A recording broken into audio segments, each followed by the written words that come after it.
asalaamaaleykum ñu ngi nuyu bépp auditeur u Rewmi FM ñi nga xamante ni saa su nekk ñooy ànd ak rajo bi di Rewmi FM Dakar 97.5 rawatina seen émission sociale toute la ville en parle samedi bu jot 10h jàpp 11h ngeen ci ànd ak Ndeye Comba Moreau tey ji seen émission sociale toute la ville en parle dalal Alassane Cissé nekk membre ci au conseil des collectivités territoriales nekk tamit délégué national du nouveau parti ñu fas yéene waxtaane ak moom actualité politique ak sociale mais tamit coow li nga xam ne am na ci kuréel gi di au conseil des collectivités territoriales ba ñeen ci société civile bi ak politiciens yi ne nañ ko dissoudre parce que kuréel gi ab institution budgétivore maanaam kuréel goo xam ne dafay yóbbul Sénégal xaalis te amalul njëriñ askan wi ñu fas yéene ko kon waxtaane ak kile di Alassane Cissé ñu koy nuyu di ko dalal jàmm.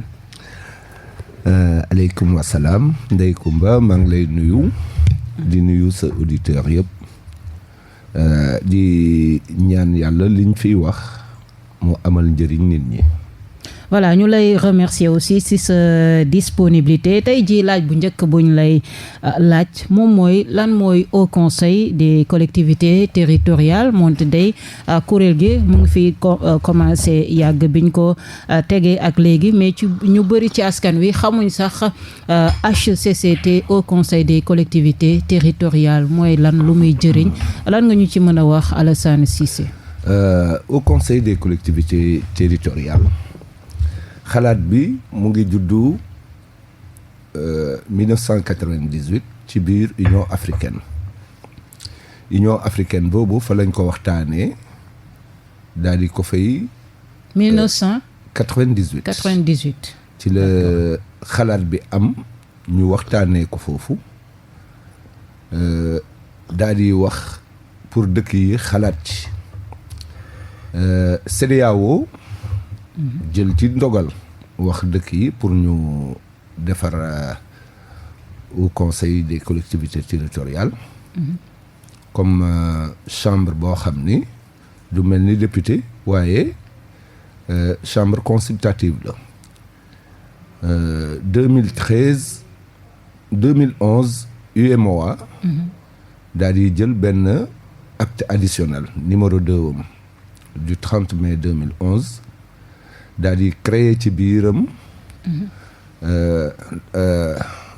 le conseil des collectivités territoriales mu doon organe consultatif boobu chef d'État yi ñoo ko def ak yëpp après CEDEAO daal di ne président Macky Sall pour mu plaider ko ci sommet Union africaine bu 2013 à Addis Abeba ba mu ko plaider ñu d'accord ci léegi Union africaine d'accord ci daal di koy jëmmal ba boo xoolee kuréel yooyu yëpp am na benn chambre consultative bu au conseil des collectivités territoriales mais li ci gën a kii mooy am na ci dëkk yëpp léegi mais ci appellation ci dëkk yëpp maanaam ci réewu Afrique yëpp. ci réewu Afrique yëpp am na ci parce que mais au conseil des collectivités mais fii au conseil tudd tur yi ñooy wutee par exemple ñun ak Mali au conseil des collectivités territoriales la ñu am ndax boo seetloo biñ ñu doon installé en 2018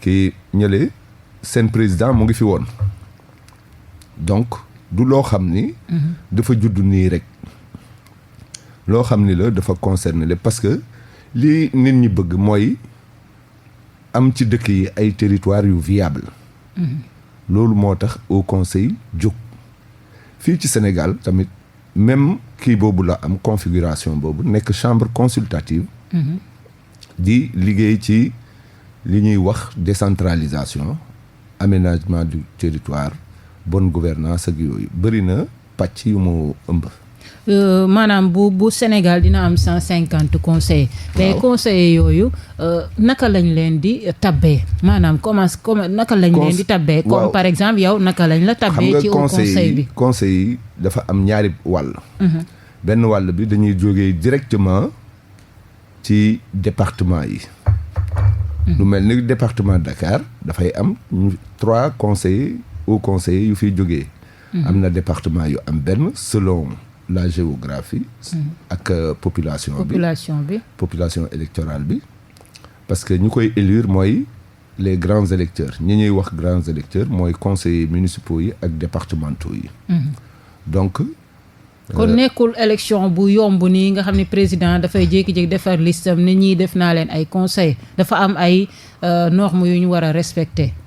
waaw xam nga dañu ne. waaw département bu nekk pour nga bokk. il faut mun nga am minimum 5% des électeurs. waaw léegi nag grands électeurs yooyu ñoom ngay dem seeti waxtaan ak ñoom pour ñu fal la. beneen pàcc bi mu am 70 yoo xam ni. président moo koy nommé. mooy toog rek jël benn listam nommé naa Alassane Cissé. non c'est-à-dire dafa am ci moom mooy am critères yu muy nommé. critères yooyu moom rek ko xam parce que am na ci. maanaam ñi ko neex. déedéet du ñu ko neex parce que ñi nga xam ni mën nañ ko liggéeyal ndax am na ci di nga ci gis kii bu nekk corps bu nekk. Sénégal en miniature laa la mun a wax ni la au conseil parce que di nga ci gis. ku nekk ci pêche ku nekk ci banque ku nekk ci assurance ku nekk ci impôt ku nekkoon ministre ku nekkoon directeur général yooyu yëpp pour yokk xalaat bi parce que ci li ñuy liggéey dafay am ay incidences financières des fois ci 70 yi président mooy tànnal boppam. waaw 80 yi la ñuy nommé par département la ñuy kii ñooy dem élection mais même bu ñu génnee département. waaw après président da leen di nommé. parce que bu paree. élection yi pare. waaw day jël 70 yooyu ak 80 yi. daal di boolee ko defaraat beneen décret. daal ne ñii la ñu nommé. conseiller au conseil waaw. des collectivités territoriales. donc nit ñi dañu foog ni dafay demee noonu rek mais. même boo jàllee élection ba pare après dañ lay nommer. mën nga jàll élection te président du d'accord. du non non élection yi moom boo jàllee. jàll nga. élection yi moom boo jàllee jàll nga président mënu ci dara ndax bii génn nii bii di jeex nii amoon na opposition. mandat wu ñaata at ngeen amoon. 5 ans. 5 ans waaw. mais lan mooy seen liggéey exactement Alassane Cissé. xam nga suñu liggéey. loolu la Sénégalais bëgg waaw xam. non muy liggéeyu au conseil des collectivités. c'est vrai kuréel yi ñoo ko digle ainsi de suite. c'est pour accompagner peut-être acte 3 de la décentralisation mais yow wax ñu lan mooy liggéeyu conseil mais wax nga ko. wax nga ko sa biir wax accompagner l'acte 3 de la décentralisation xool li doxul ak lu dox naka lañ koy jëmalee am na xam nga benn loi. immuable nit mooy defar loi mais ci doxalin bi day am ay rëq-rëq mais rëq-rëq yooyu ñu ko mën a génne mooy ñi nekk ci biir parce que au conseil ay maire ay président conseil départementaux ay élus locaux yëpp ci nekk li ñuy jàkkantool par rapport ak loi sur la décentralisation ñoom dañ koy dund donc boo defaree loi ba pare mu ñëw dans la pratique day am ay rëq-rëq donc président daf ñuy saisir ci ay questions. parce que. kon yéen a ngi liggéey nii yéen waa au conseil am ngeen liggéey. bañ ñaa liggéey 5 ans dañ ko liggéey chaque année dañuy joxe rapport président xam nga dafa am ñun suñu loi organique daf ñu tënk. mais lu ñun di député mënuñu génn di wax parce que yow mii boo doon conseiller benn xalif général. boo li nga koy wax ci biir néeg bi doo génn ci mbedd mi wax ko. di ko wax waaw parce que loi bi daf la tënk ne la li ngeen di liggéey. mais mënoo ma wax Alassane Cissé def nañ si lii un bilan quoi. sénégalais xam ba xam yéen am ngeen njëriñ waaw wala déet. parce que li nga fi waxagum yëpp. dañoo am rapport quinquennal. waaw rapport quinquennal bi mooy 5 ans yi ngeen def 2016 2021. yu ñu liggéey li ñuy liggéey. xam nga ku liggéeyul mënul def rapport quinquennal. ñen ñooy defar rapport bi. au 150 conseils yëpp. mais non mais xam nga dañu am. chaque année. dañuy def ay sessions. session yi bu jeexee nag dañuy compiler yëpp kii li ñu jot a liggéey mu doon rapport annuel ñu jox ko président après bu ngeen ko joxee président rapport bi su ngeen ko joxee. non président. déjà askan wi xamuñ lan moo si nekk. waaw parce que ngeen jox ko président jël ko dugal ko si tiroiram. xam nga lu tax yéen ngeen jël. am na yu bëri yoo xam ne dafa impacté. ci communes yi ak ci département yi. waaw mais wax ma par exemple. Alassane am na yu bëri yoo xam ne. impacté na nii directement nit ñi. am na yu bëri boo xam ni impacté na ay corps. par exemple lu mel ni chef de village ak chef de quartier yi. seen kii foofu lañ ko defaree. par exemple ñoo joxoon avis pour que ñu defar plan national de développement des territoires président jëmmal ko. yéen a ko xelaloon président. oui parce que xam nga communes yi daawuñu woon am. ay délimitation. yooyu daf ci bokk am na gis nga le fonds d'équipement des collectivités locales. dañu waxoon président mu yokk ko mais dañ ko yokk parce que yooyu yëpp ci suñuy avis la ñun dañu def suñu avis la ñuy def motiver ko avis yi dafay ànd ak recommandation. léegi lan moo doxul ci acte 3 de la décentralisation. mais bëri na parce que dañuy saisir ci question yu bëri. mais mënoo ko wax askan wi xam ko. mais par exemple ci l'impôt yi. dañu ciy saisir ñu wax. état bi pour mu relever parce que fii impôts yi 5% la ci communes yi di am. ñun on a demandé que état bi muy relever chaque année pour que mu mun a dem 35% comme yeneen dëkk yëpp comme ça communes yi am une manne financière bu leen mun a gën a jàppaleel. donc loolu benn la ci mine yi ak yooyu. liggéey nañ ci wax état bi mu am benn pourcentage bu muy jox. collectivités territoriales yi c'est-à-dire li ñuy gën a liggéey. dafay gën a impacter ci collectivités territoriales yi waaye yenn saa yi tamit dina impacter ci population bi.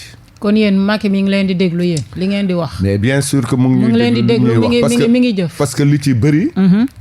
def na loi wala def na ko décret. mu jàll. donc xam nga ñun en fait ñiy gën a gis suñu liggéey.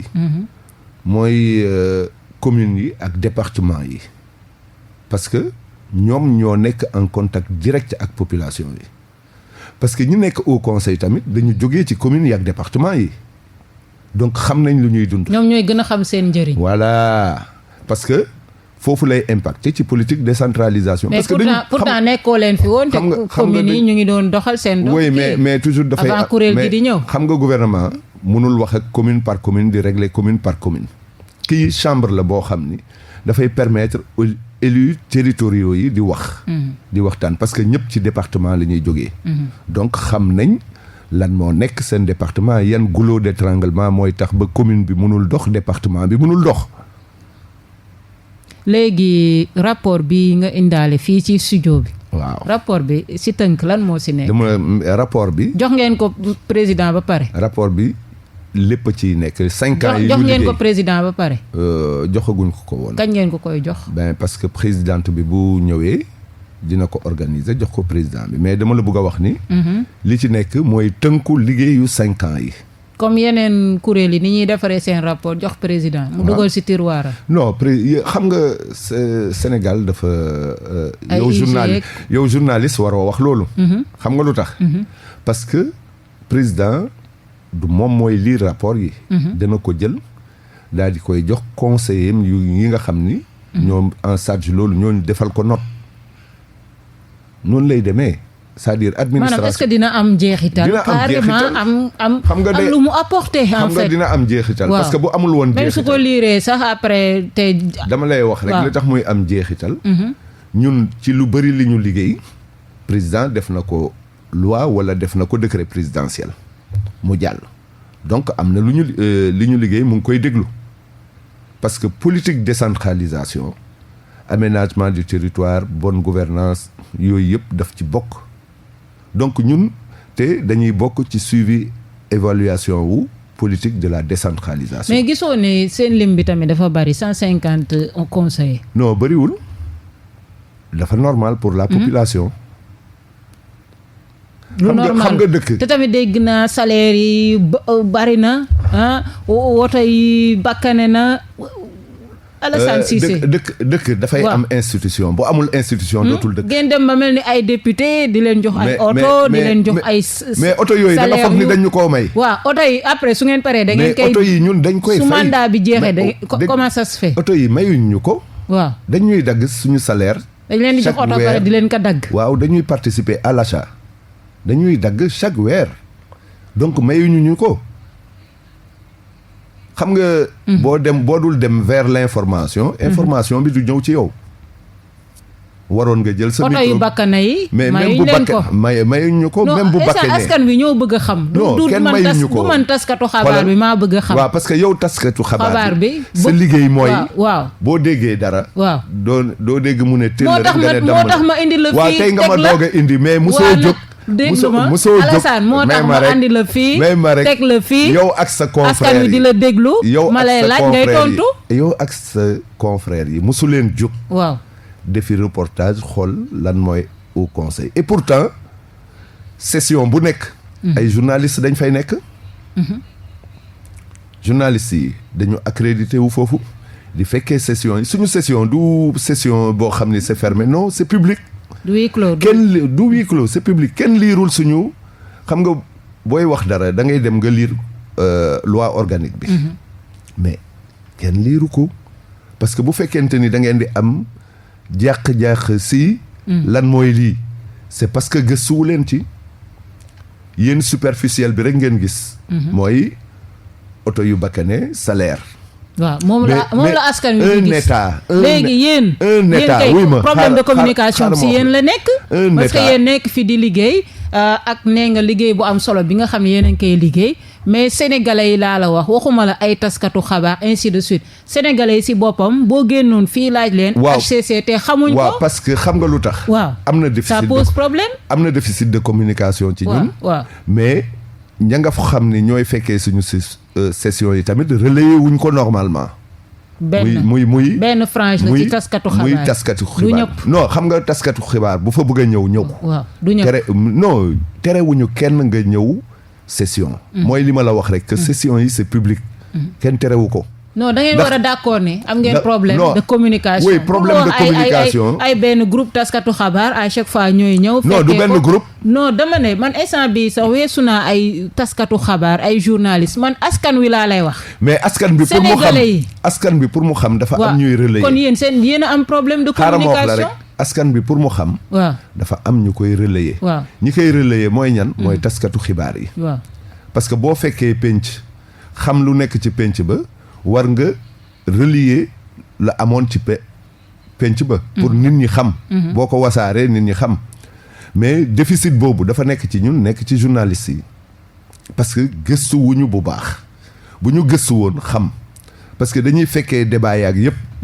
ndax ci biir au conseil am na télévision buy relayer affaire yi fépp foo toog ci salle bi di nga seetaan fépp foo toog ci biir au conseil mën nga toog seetaan plénière bi dara amul lu fay nëbbu nit ñi ñoo jëmul ci ñoom te xam nga li ngeen bëgg a def mooy wala yéen askan wee leen sant da ngeen ñu bëgg a méngale ak assemblée nationale te ñun duñu assemblée nationale non jàpp nañ ni sax assemblée nationale moo leen gën a am njëriñ tamit mais assemblée nationale mooy légiférer député mooy légiférer ñun légiférer wuñu ñun chambre consultative lañu c'est-à-dire boo leen bëggee jël règle basket dugal ko ci biir règle football maanaam buñ leen comparer ak assemblée nationale xam nga lan moo am solo rôle yi bokkuñu xam nga lu am solo li am solo mooy yéen pour nit ñi mën ko xam yéen a war a jël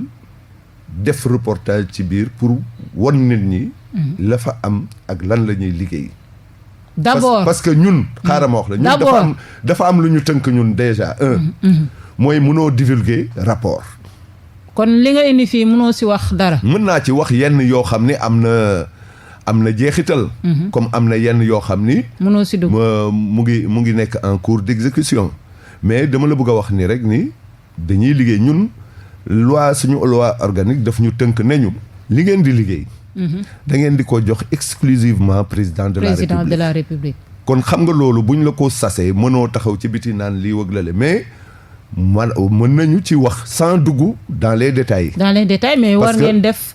communication waaw non loolu sax ñu ngi koy pare parce que loolu waroon nañ ko di def bu yàgg. c'est ça le problème. ñun waroon nañ session bu nekk bu ñu paree. ñu wax askan bi lan la ñu liggéey sans dugg dans les détails. exactement waaw mais bon dañ doon fiyewu rek que ni ña fay nekk dinañu relayer ñañ fa accrédité dinañu relayer information bi. mais waroon nañu ñu nit ñu gën a wax parce que ña fa nekk ay gox-goxaan la ñuy représenté. boo bëggoon. xam nga pour nga xam bon man su may wax mun nga wax ni naan ma lii wëg lale mais boo fi invité woon maire Dieuppeul Derklé Cheikh Gueye. dina la mun a wax lu bëri parce que moom dafa participer. ci HCCT. ci HCCT de ñoo fa nekkandoo la ñuy liggéey xam na ko te du wax ni lu bon la ndax daf ci participer di ci indi xalaatam. di joxe bokk ci ñiy joxe seen xalaat. donc tey jii Alassane Cissé coow li bari parce que ñu ngi jëm ci élection wu au conseil maanaam indiwaat ay conseillers yu bees ainsi de suite ñi président di tànn ak tamit je sais pas ñi nga xam dañ leen di tabbee ci élection yi ñu gis ni bi ñuy waajal lool société civile bi ñoo njëkk a jóg gis nga ñoom mu Ndiaye Cissé lu ñu wax nañu tas nañu supprimer li nga xamante ni mooy au conseil des collectivités territoriales dégg nga Mamadou Lamine Diallo bu tekki moom tamit def benn contribution pour wax ni nañu supprimer HCCT bi ci mujj mooy gis nga fan yi Yewwi Wallu def nañ conférence de presse na ñoom sax dañuy boycotter carrément élection wu HCCT parce que kuréel gi dañ ko war a supprimer amul njëriñ c'est juste une institution budgétivore Macky Sall moo koy jël pour caser foofu ay clients pour le clientélisme politique lan ngay tontu ñi nga xam ne ñu ngi xeex actuellement HCCT. man damay jaaxle. nit wax waxeet. mu Ndiaye Cissé mi ngay wax. jaar na fa. fan. au conseil jaar na fa ñaari yoon. moo toog ci digg assemblée bi ñëpp di ko filmer. xale yi sax ñu ngi teg vidéo bi. muy louer qualité. réflexion yi ak qualité. ressources humaines bu au conseil. ba dem sax naan dina doon koo xam ni dina wax ni lii dafa am njëriñ dina ko wasaare pour wone ni lii njëriñ la. kon te maa ngi ci vidéo bi sax mi ngi wax ni maanaam problème de communication la. maanaam dañoo xamul. waaye xamuñu njëriñ li waaye lu baax la présidente bi nay communiquer di wax. ci xam nga loolu la wax waaw. kon tey bu taxawee tamit wax leneen dina ma jaaxal. daane nañ ko tas. waaw bu taxawee naan danañ ko tas te nekkoon suñu géwél dina ma jaaxal. waaw société civile ñëpp a fa jaar. xam nga foofu audité nañu. 140 société civile ñëpp a fa jaar maanaam presque ñëpp. dañuy ñëw auditer. non dañuy ñëw. parce que selon thème yi. yi ñuy am dañ leen di invité. dañuy invité déjà ministre bi daf fay ñëw. bu yoree boobu pàcc.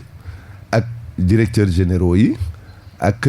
dañuy invité tamit yenn société civile yi pour am seen xalaat invité université yi pour am seen xalaat tamit xam nga du liggéeyu caaxaan dafay métti parce que nit ñi xam nga session kon waa société civile bi ñuy taxaw actuellement nañ supprimer HCCT ñoom ñëpp jaar nañ fa politiciens mu Ndiaye moom gis nañu ñëpp gis nañ vidéo ay politiciens encagoulés lañu rek doo ci wax dara parce que ñoom ña fa jaar ñëpp ne tagg nañ ñu ba dañoo tiit xam nga foofu 145 personnalités ak ay structures jaar nañ fa muy ay ministres ay députés ay directeurs généraux ay organismes internationaux comme ay USAID ak yooyu yëpp dañ fay ñëw boole ci des personnalités de la société civile yu ñuy kii ak des universitaires yu ñuy kii pour gën a motiver ñun li ñuy liggéey donc dañ fay jaar ñëw ñu wax ñu ci pàcc bi ñu yoree ñu xool lan moo ci te ñu fa jaar ñëpp valider nañ seen liggéey waaw parce que suñu paree bu ñu leen joxee pré-rapport bi ñu liir danañ xam ni lii du liggéeyu caaxaan donc yooyu. léegi Mamadou Lamine Diallo nag loo koy tontu. Mamadou Lamine Diallo ak Yewwi ak Tekki Wallu mais ay politiciens lañu. attends ñoom bu leen leeroon ni ñoo fay ëpp kon dañuy dem élection yi. kon dañ naan buñ ko supprimer. non waxuma la duñ ko supprimer sax mais dañuy dem ci élection yi mais pour wonee ni ñoom dañu minoritaire bañ nit ñi xam ni dañu minoritaire ci territoire yi moo tax ñu ne duñu dem parce que bu fekkente ni dem nañu duñu passer 10 au conseil te dina indi jiixi jaaxa seen biir. moo tax ñoom ñu ne xëccoo bi day metti seen voilà moo tax ñoom ñu ne dañuy boycotter parce que ñoom ñoo tax woon ne ñoo gagné élection locale waaw boo taxawee ne maa gagné élection locale mu am loo xam ni territoire yi la soxal mais xanaa kay di nga ca dem. di nga ca dem pour mën a taxaw. liggéey ci du question budgétivore. question de poste la ci ñoom seen biir. ak iñaane tamit ñenn ñu àndaloon ñu delluwaat fa. parce que ñoom am nañ li ñuy am mais boo xoolee dëgg bu fekkonte ni ñoom wóoroon nañ leen bu ñu demee mu am 80. duñ ko laam-laame dañuy dem mais xam nañ ni à part Dakar Ziguinchor Bignona. duñu am. moo tax ñu boycotté loolu rek la.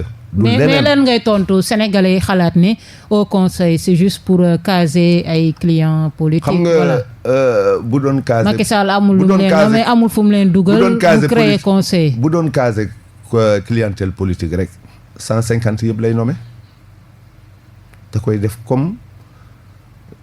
mais 80 yi rek ñu ngi ci mën a caser bëri na. non da ngay nommé rek 150 yi mu jeex benn yoon nga jël sa ay ñooñ politique dugal leen ci. au conseil bële dafa amoon opposition mais c'est que biir au conseil moo melul ni comme assemblée nationale ñëpp dañuy liggéey. parce que loolu moo leen fa indi amul groupe homogène la ñëppay liggéey ñëppay joxe seen xalaat parce que ñëpp ci loolu la ñuy liggéey moo tax doo fa dégg yenn wax yi doo fa dégg yenn kàddu yi kenn xeexul kenn kiiwul dañuy ñëw. sénégalais lañu dañ fa toogal kuréelu kii communes yi ak département yi donc dañuy liggéey ci lu jëmale loolu kanam jarul xuloo ak xeex. léegi ñu naan mbir mi institution budgétivore la loo siy tontu. dama la bëgg a wax man lu muy yóbbu si koppar daa bëri. te amul njëriñ Sénégal léegi dañu commencé di def ay calcul d'épicier. c'est-à-dire mënoo am budget 5500 milliards. nga jël assemblée nationale jël au conseil jël conseil économique social et environnemental jël cour des comptes jël conseil constitutionnel nga boolee ñoom ñëpp seen budget deful 1%. xam nga kon loolu mënul tere dëkk bi dox donc bu ñuy wax nañuy xool par rapport ak budget état bi ba pare nañuy wax par rapport à un état bu war a am ay institution état dafa war a am institution bu fa institution amul état bi existé. mais tamit am na xam nga dama lay jox benn affaire mën a ñàkk yow jàpp nga ni au conseil mën a ñàkk kaay ma jox la benn non du institution bu mënul ñàkk. mën na ñàkk xam nga lu tax. ak fi réew mi toll. xaaral ma wax la xam nga lu tax. waaw dafa am foo xam ni. tey jii affaire wu commune ak département. ñoo ëpp ci Sénégal. pourquoi waruñu am chambre boo xam ni fa la ñuy waxtaanee ñoom mais loolu lay jëriñ au conseil loolu lay jëriñ. xam nga dialogue des territoires xaaral ma expliquer la France xam nga loolu mosoon naa fa am 81 buy socialiste di jël kii bi. dañ doon wax. que ni conseil constitutionnel bi amul njëriñ parce que président yi ku jeexal rek fa ngay dem dugg di fayeeku salaire affaire yooyu mais bi ñu demee ba toog ca la ñu doog a xam njëriñu conseil constitutionnel ba donc gis nga mun nga ŋàññi boo nekkee ci biti institution. mais soo duggee ci biir. ba xool mu changé mu ngi mel ni rek kuy ut fauteuil yu président wala fauteuil yu kii.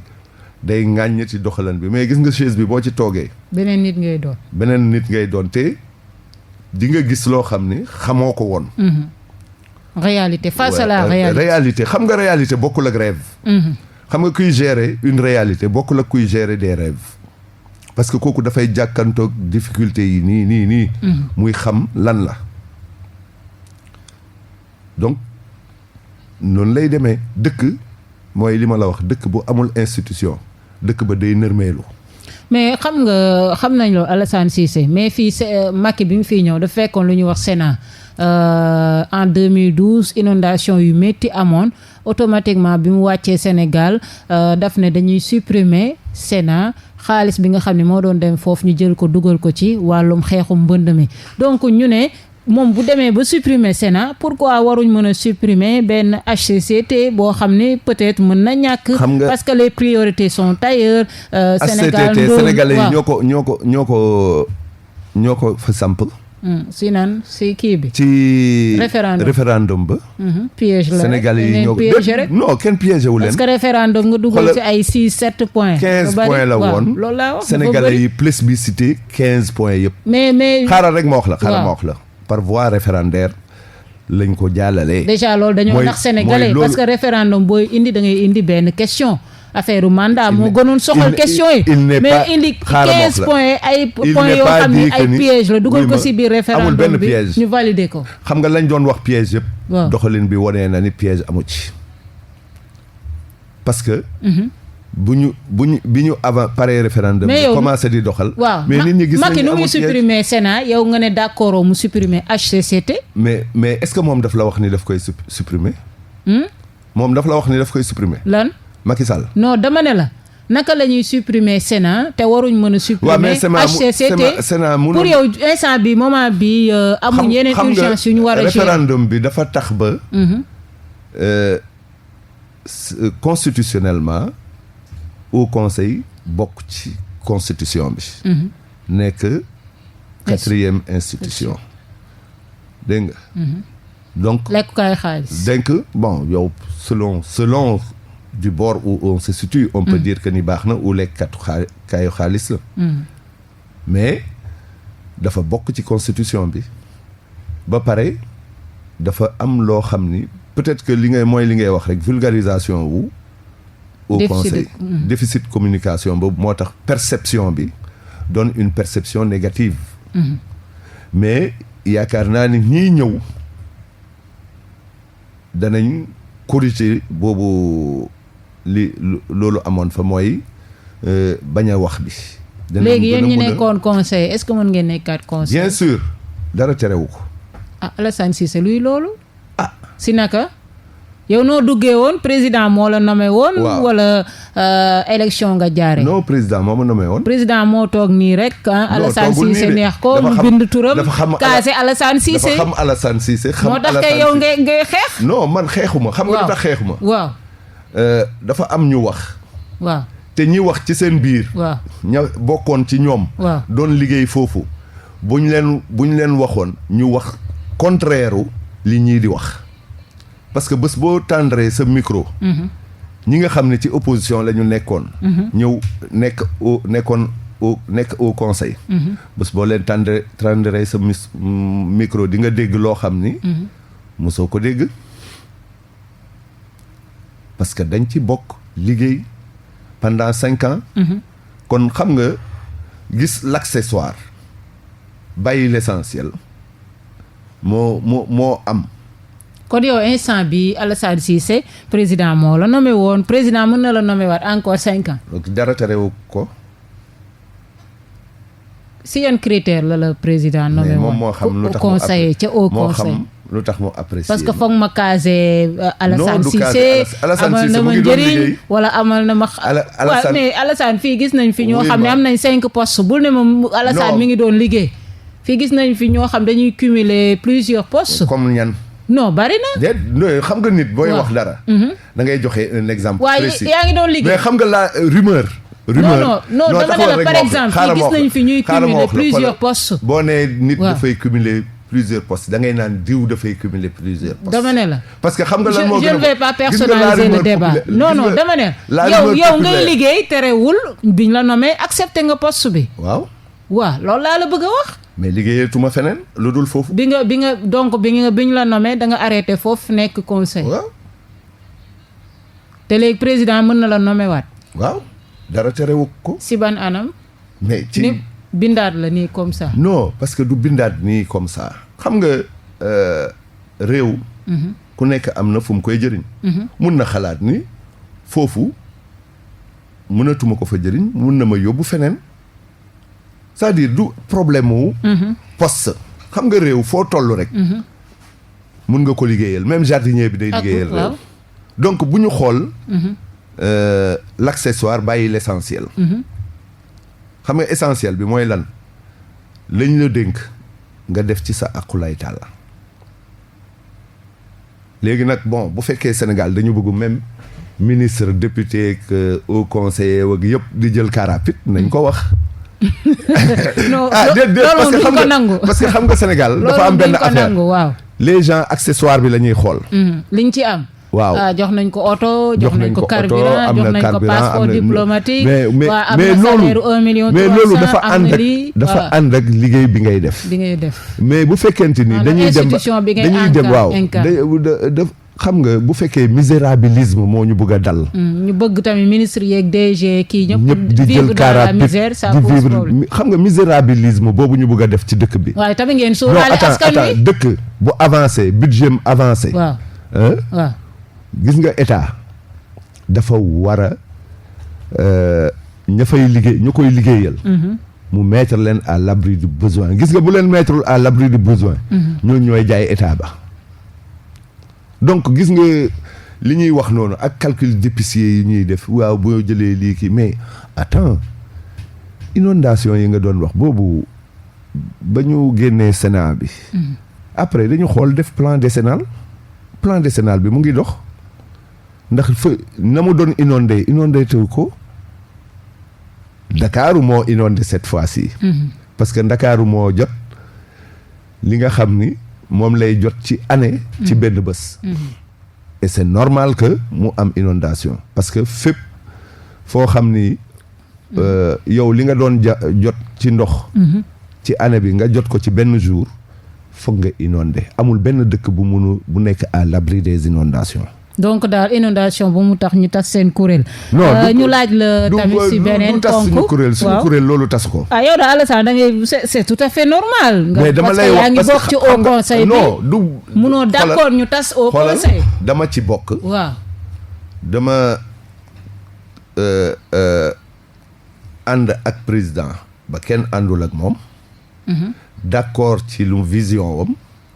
mais mënuma xeex vision am parce que man loolu laa ko campagnal. kon yow d'accord kon dëggal nga clientélisme politique bi kay. non dama lay wax xoolal. dëggal nga clientélisme mënoon naa toog sama kër instant boobu tooguma woon. mais dama gisoon ni moom mooy incarner. le Sénégal de demain. te mu ngi koy wone. ndax gis nga boo waxee ñu naan TER BRT affaire yooyu mais sénégalais yi loolu ci film lañ ko doon gis.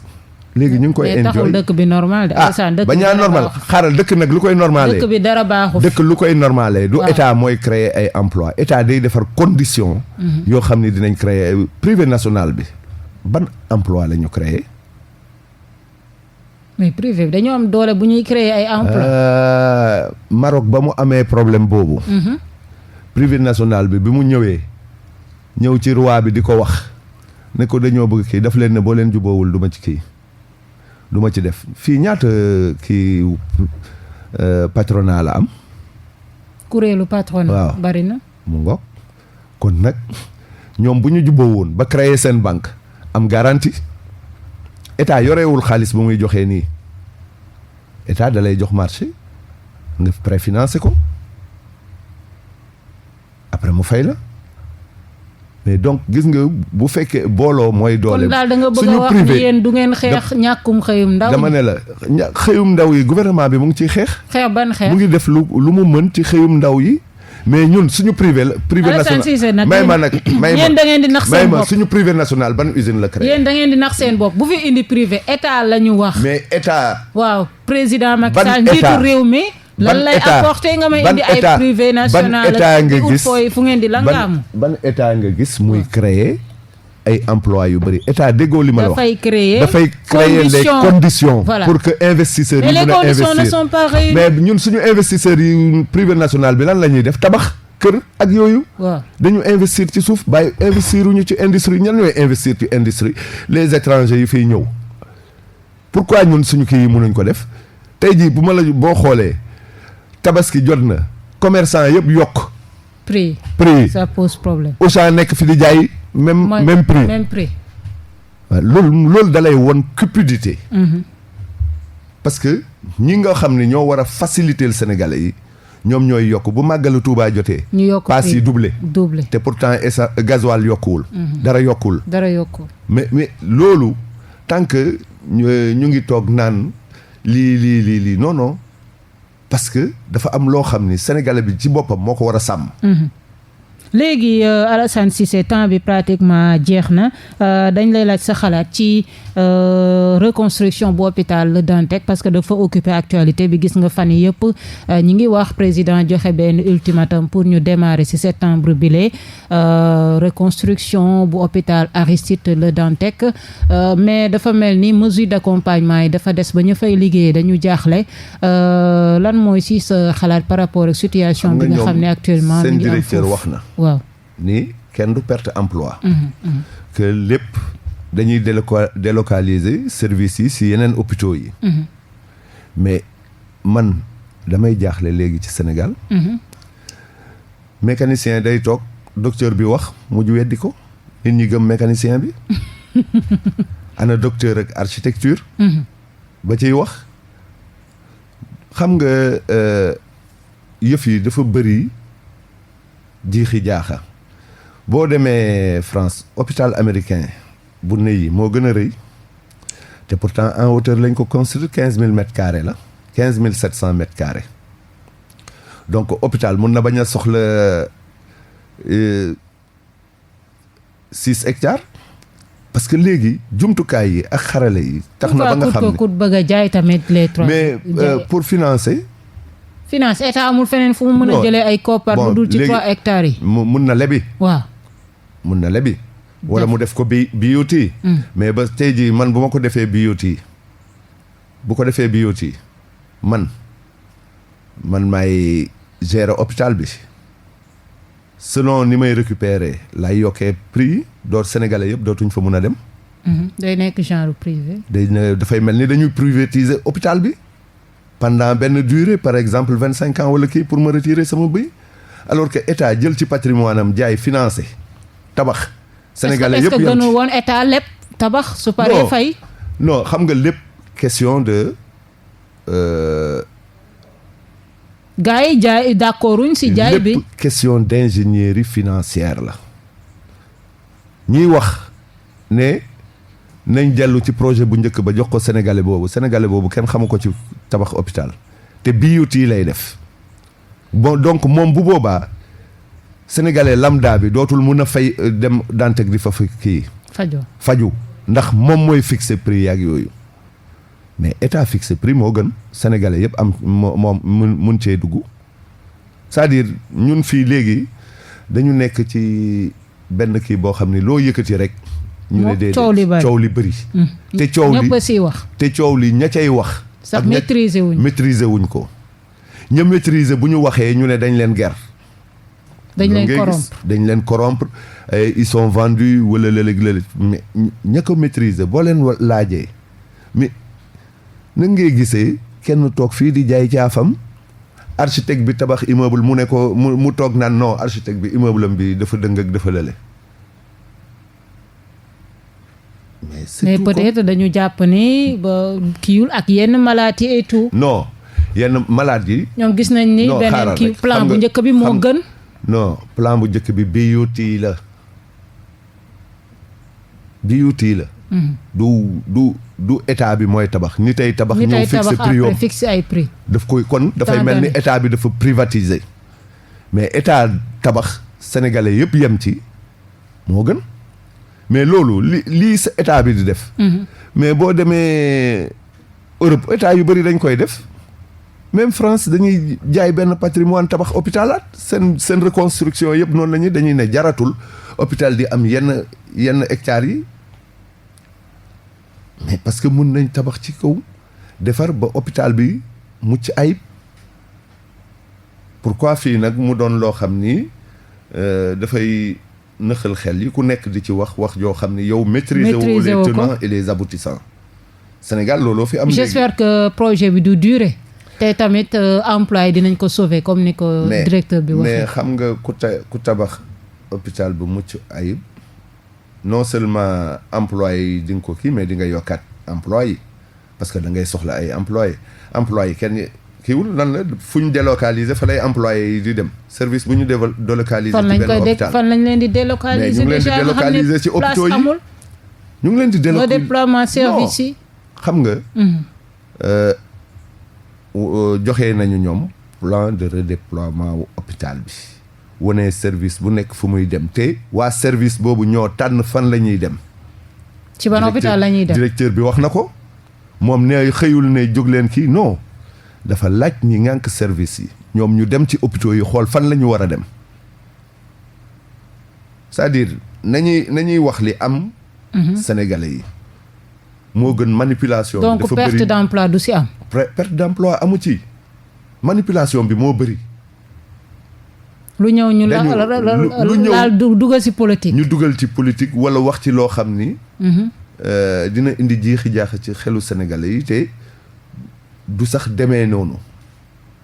Dernière question parce que temps bi pratiquement jeex na Alassane Cissé di beneen question d'actualité moom mooy Assemblée nationale fi ñu toll nii Benno Bokk Yaakaar 82 députés la génne am beneen député bu bees bu ko fekki di Pape Diop mbir mi nag nekk tollé ban jàngat nga ci am Pape Diop ni mu doon clasher une opposition de Macky Sall tey ji mu fekki Benno Bokk Yaakaar groupe parlementaire bi lan mooy ci sa jàngat li ma la mën a wax la raison l'emporte sur la passion.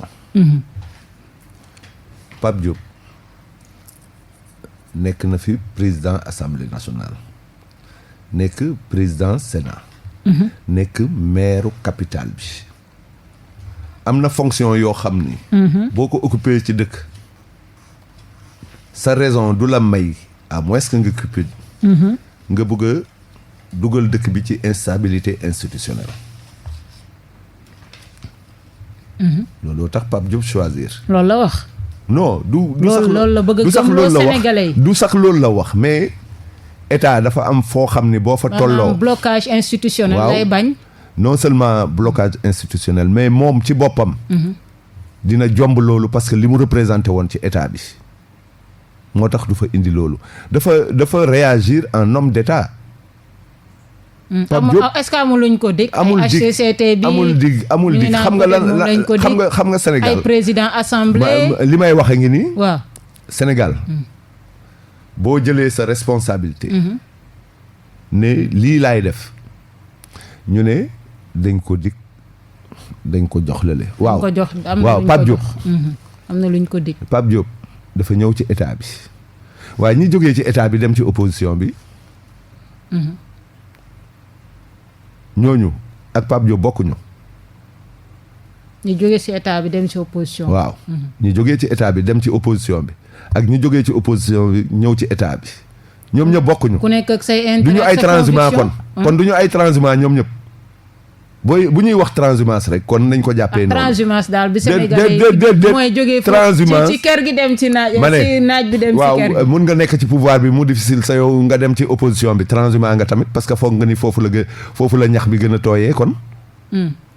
transhumant nga bu fekkee ku jógee boor bi dem boor bële ku jógee boor bi. non da ngay nekk si état gisatoo sa bopp nga génn. comme le cas ay Thierno Alassane Sall fii kenn génnu fii kenn génnu fi ku fa génn dañ laa dàq. Thierno Alassane Sall ma ne la kenn génnul démissionné. wala dàq wi parce que ñu ngi doon def ay mbir si contrat pétrolier démissionné wul mu démissionné. kenn démissionné dama ne la état bi kenn démissionné wul ku la ne dama démissionné ci état xanaa dina la woon lettre de démission. décret nga gis de bu ne remplacé naa diw par diw gisoo lettre de démission képp ku fi mu sa démissionné génnee nga lettre de démission bu waree ko donc ku waneewul lettre de démission rek dañ la démettre waaw léegi nag bu fekkente ni ku jógee ci opposition ñëw ci état ñu ne dañ la ger. ku jógee ci état dem ci opposition lan nga. Sénégalais yi moom mën a jàppee transhumant déet foog ñu jàppee ñëpp transhumant nag. léegi voilà yow daal gis nga ni li mu def c'est tout à fait normal. en tout cas ñu bëri ñu ngi ko doon xaar ma la wax. xoolal homme d'état. réaction wu homme d'état rek lay nekk. parce que li muy sóor du bokk ak li keneen ki di sóor ku nekkul woon dans les hautes sphères de l'état. parce que am na loo xam ni non seulement di nga ko jomb mais am na loo xam ni da nga koy gis muy ñëw nga artu ko donc looloo tax Pape Diop jël ay responsabilités dañu toll ci dëkk bi foo xam ni nit ñi dinañ bëgg a jël seen responsabilité mais dañuy ragal ñu ŋawti leen. wax jeeg saaga yi. waaw wax jeeg saaga yi wax na ko sax ci déclaration. parce que politique léegi. dootul rek adversité mais noonoo la dem dafa dem ba nekk noonoo. parce que ñi dugg ci langue bi. mooy ñi ci bokkul woon. Alassane Cissé temps bi jeex na ma bàyyi la nga tàggatoo ak auditeurs yi. waa di la jaajëfal. di jaajëfal auditeurs yëpp. di espérer ni li ma leen expliquer. leer na xam nañ ni léegi HCCT am na njëriñ. mais di ñaan yàlla ñeneen ñiy ñëw ñu déficit de communication boobu ñu résorber ko ba nga xam ne nit ñi dinañ ko mun a xam bu baax. di wax tamit sa mbokk journaliste yi. ak yow journaliste yi. ngeen def ay reportage ci biir. pour xam gën a gëstu pour xam kuréel gi lan la. voilà merci beaucoup Alassane Cissé ma koy remercier bu baax mu nekk membre ci au conseil des collectivités territoriales délégué national du nouveau parti ñu koy remercier bu baax a baax ci disponibilité am di leen remercier yéen tamit suñu auditeurs yi ànd ak ñun chaque samedi de 10h à 11h di remercier Mamadou Diawa Diallo bi nekkoon ci cabine technique bi ba samedi prochain incha allah 10h jàpp 11h. dëkk bi